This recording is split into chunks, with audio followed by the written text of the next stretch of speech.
hey, so Alvin K wants the fermented seaweed recipe. So with this information here, can you guys make a recommendation for him to do a fermented seaweed thing? We're not just we can discuss it, but here it is. I mean, it's just under that. The recipe was basically, this here. It says what to collect, but the process, or no, this is the principles. Where's the process? It's just like kimchi. You guys can explain the process, right? What are you gonna do?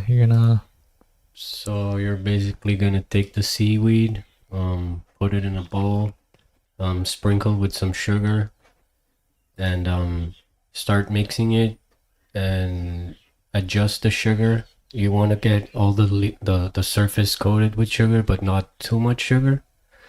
And then once all the material is coated with sugar, you put it in a jar, compress it to get all that airspace, the oxygen out, and put a paper cover with a string or an elastic band.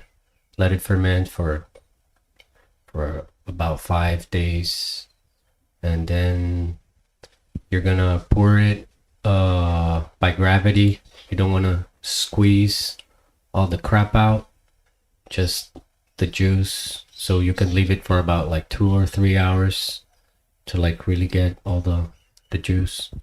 And then the solids you can further ferment with water to get vinegar, or you can throw it in your compost.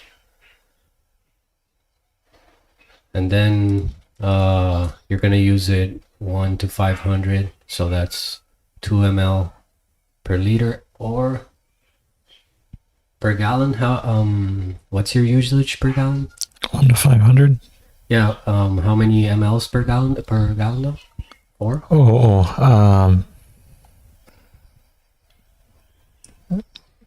Yeah, 4. All right, guys. 4 or 8. Metric. 4 or 8. Yeah. Basically 4 milliliters or 8.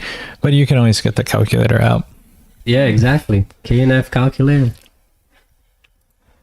Yeah. So yeah, that's the basic thing, and we went over that, right? And there's so many nuances. We saw so much difference between so many plants.